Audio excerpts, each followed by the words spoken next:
In a country where most people think history starts with the 1960s suburban brick veneer, there are places where families still sleep under roofs built when convicts walk the streets.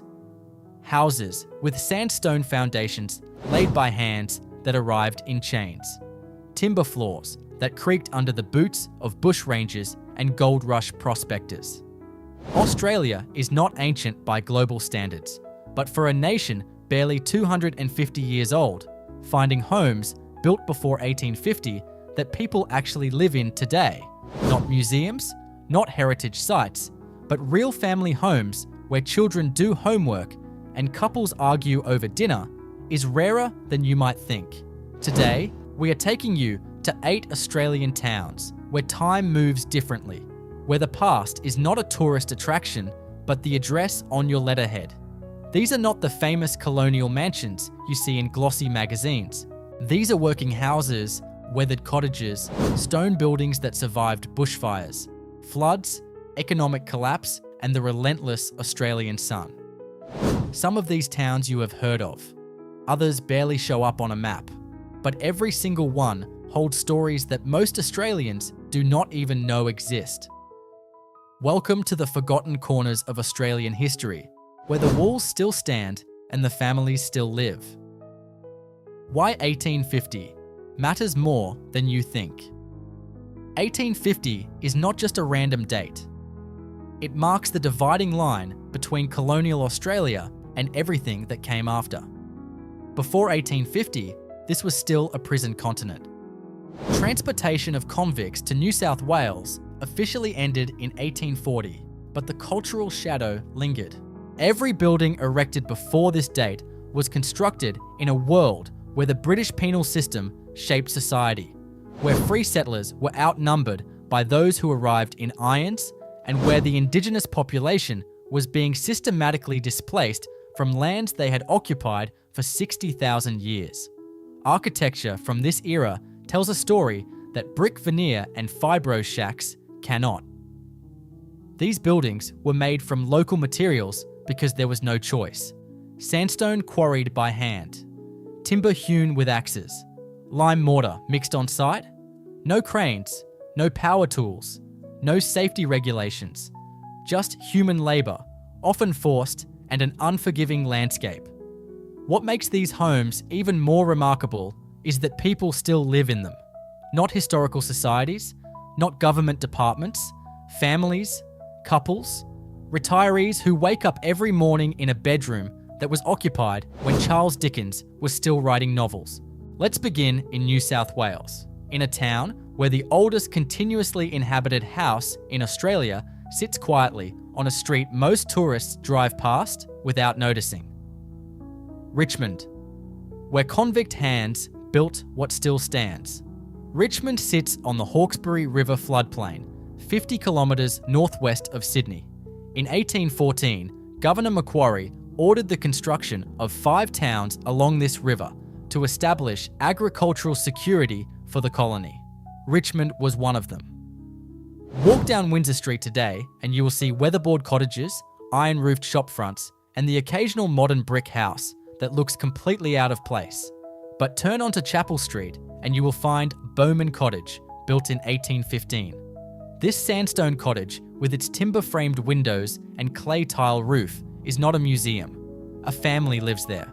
The current residents have been there for 12 years, maintaining the original fireplaces, the wide timber floorboards, and the hand-forged iron door hinges that still work perfectly after 2 centuries.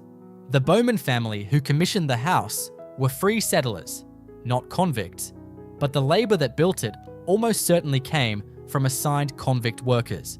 Stonemasons transported from Ireland for crimes as minor as stealing bread.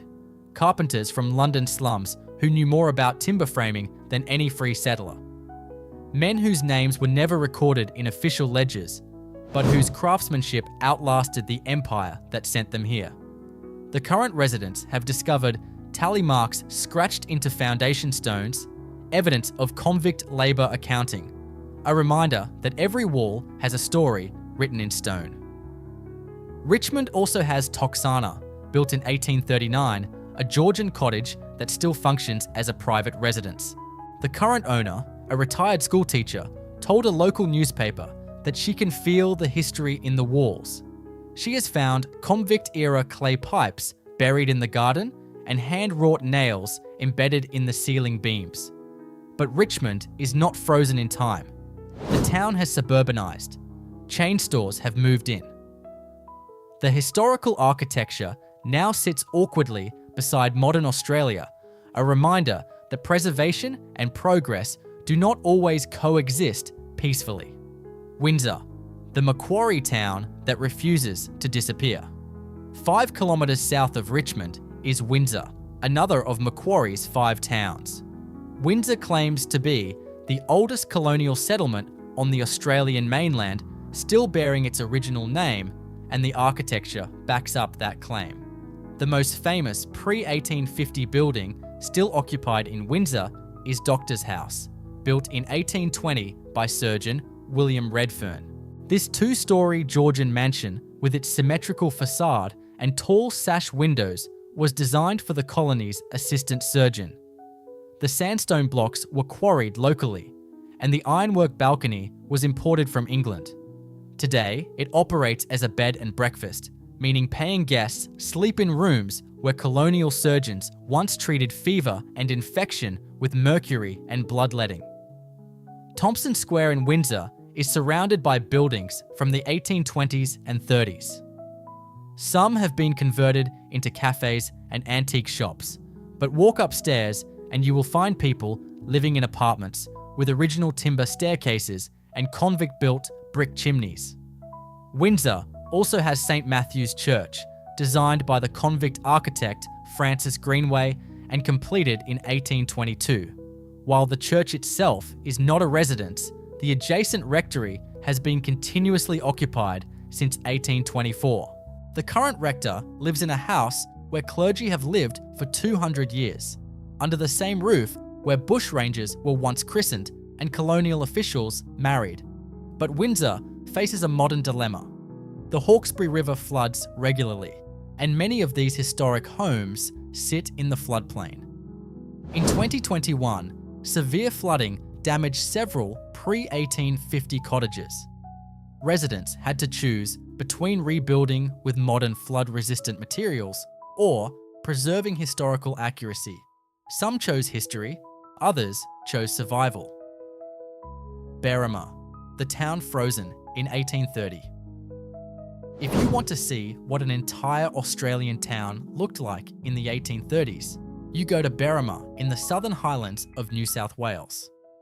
Berrima was established in 1831 as a planned town along the Great South Road, the main route between Sydney and Melbourne. The town was designed with wide streets and a central marketplace, and remarkably, almost the entire original layout survives. Buildings from the 1830s still line the main street, and many are still occupied as private homes. The Surveyor General Inn, built in 1834, is still a functioning pub where locals drink beer at the same bar where drovers and bushrangers once stood. But the real treasure of Berrima is the collection of sandstone cottages that were built for workers and tradesmen between 1835 and 1850.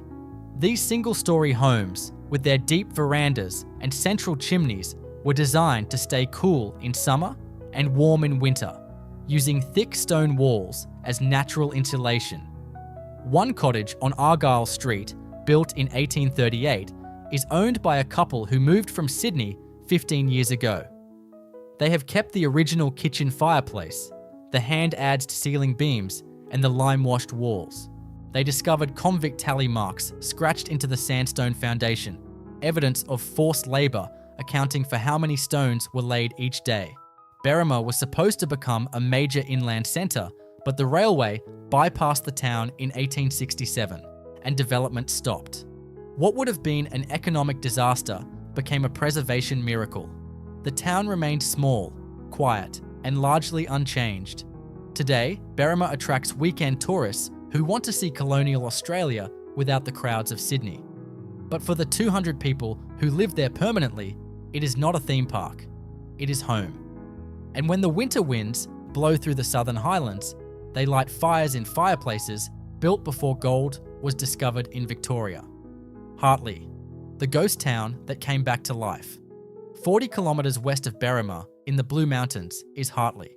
This is not a thriving town, it is barely a village. But what makes Hartley extraordinary is that it is a near complete example of an 1840s settlement that was almost completely abandoned and then partially reoccupied. Hartley was established in 1814 as a military outpost and grew into a town servicing travellers crossing the Blue Mountains. By 1850, it had a courthouse, churches, a schoolhouse, and rows of workers' cottages. But when the railway was built through nearby Lithgow in 1869, Hartley died almost overnight. For over a century, the stone buildings sat empty. Roofs collapsed, windows shattered. The bush began reclaiming the streets. But the sandstone walls remained standing because sandstone does not rot. And the dry Blue Mountains climate preserved what rain would have destroyed elsewhere. In the 1970s, the National Parks and Wildlife Service took over the site and began restoration. But here is where Hartley becomes unusual.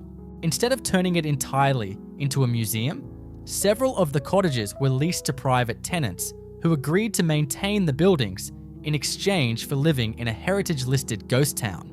Today, you can drive through Hartley and see smoke rising from chimneys in cottages built in 1838. Real people live there, isolated from modern suburbia, surrounded by stone walls that have stood since the convict era. There is no mobile phone reception, no high-speed internet. The nearest supermarket is 20 kilometers away. One resident, a writer, described it as living inside history. Every creak in the floorboards, every draft through the window frames, every uneven stone in the fireplace is a reminder that this house predates the Australian Gold Rush, the Victorian era, and Federation. Ross. Tasmania's time capsule on the Midland Highway cross Bass Strait to Tasmania, and you find Ross, a town in the island's central Midlands that looks like it was built yesterday in 1830. The entire town centre is a collection of Georgian and early Victorian buildings constructed between 1812 and 1850, and almost all of them are still in use. The Ross Bridge, completed in 1836 by convict labour, is still the main route through town. Carved into the sandstone arches are intricate sculptures of Celtic symbols, animals, and human faces created by convict stonemason Daniel Herbert. Locals still drive over this bridge every day, their car tyres rolling over stones laid by men in chains. The most remarkable residence in Ross is the old barracks, built in 1835 to house convict road gangs. After transportation ended, the building was converted into private housing, and sections of it are still occupied today. The current tenants live in rooms with barred windows and iron-reinforced doors, architectural remnants of the building's original purpose. The Ross Female Factory, where female convicts were held, has been partially converted into a museum, but adjacent cottages built for overseers and guards in the 1840s are privately owned.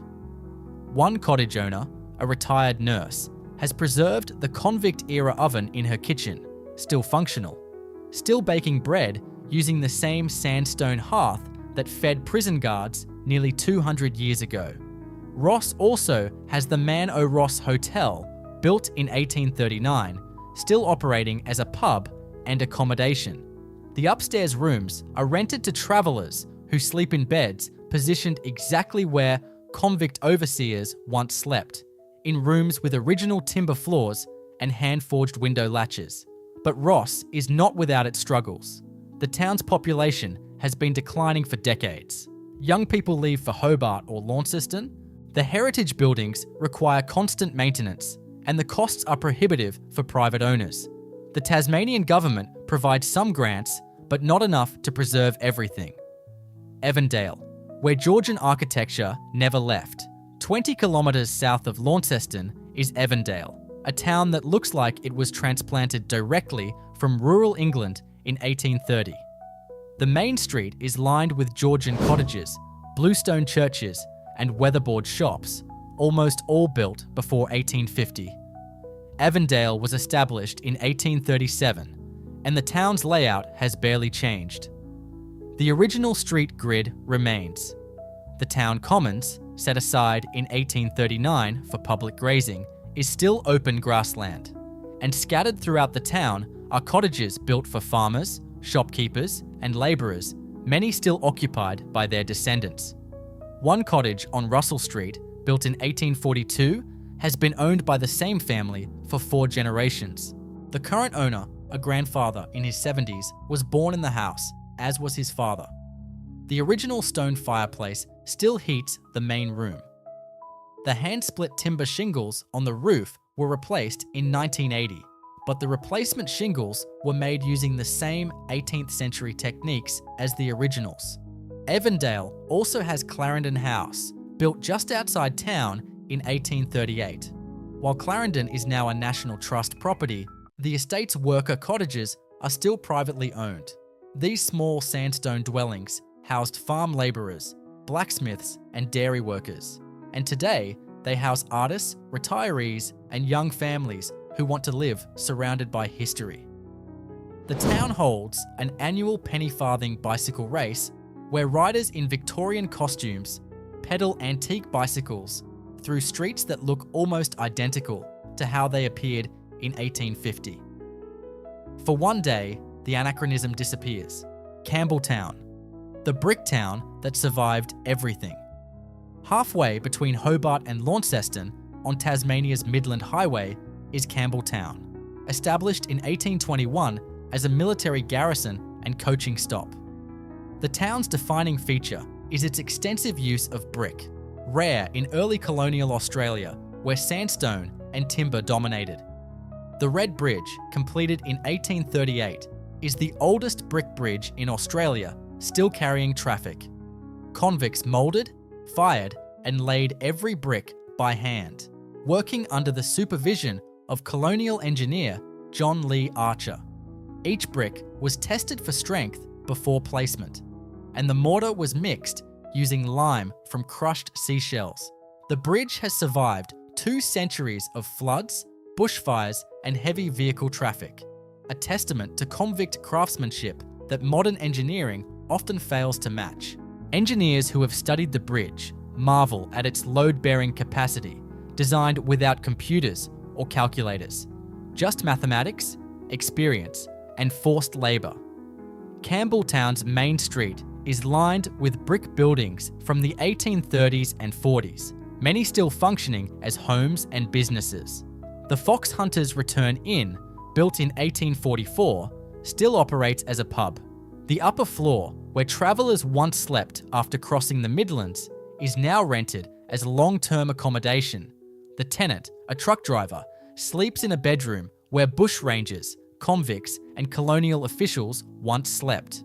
The town also has a collection of workers' cottages built between 1830 and 1850, most made from locally fired bricks. These small, single-room cottages were designed for labourers and their families, and many are still occupied. One cottage owner, a local historian, has documented every modification made to his house since 1846, creating a timeline of renovations that mirrors Tasmania's economic and social changes. But Campbell Town faces the same problem as many rural Tasmanian towns.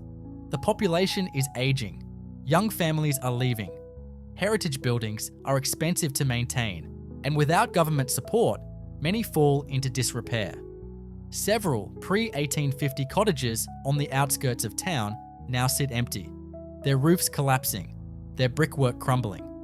Carcoar, the smallest town with the biggest heritage. In central New South Wales, tucked into the hills west of the Blue Mountains, is Carcoar. Population 218. Despite its size, Carcoar has one of the highest concentrations of pre-1850 buildings in Australia. The town was established in 1830, and within 20 years, it had become a major stopover on the route to the Western Goldfields. Stone cottages, brick shop fronts, and weatherboard churches were built quickly, and then, like Hartley, the town was bypassed by the railway and progress stopped. Today, Carcoar's main street looks almost identical to 1850. The Royal Hotel, built in 1850, still serves beer. The courthouse, built in 1849, still hears cases. And scattered throughout the town are sandstone cottages where families live, surrounded by walls, built when New South Wales was still a penal colony.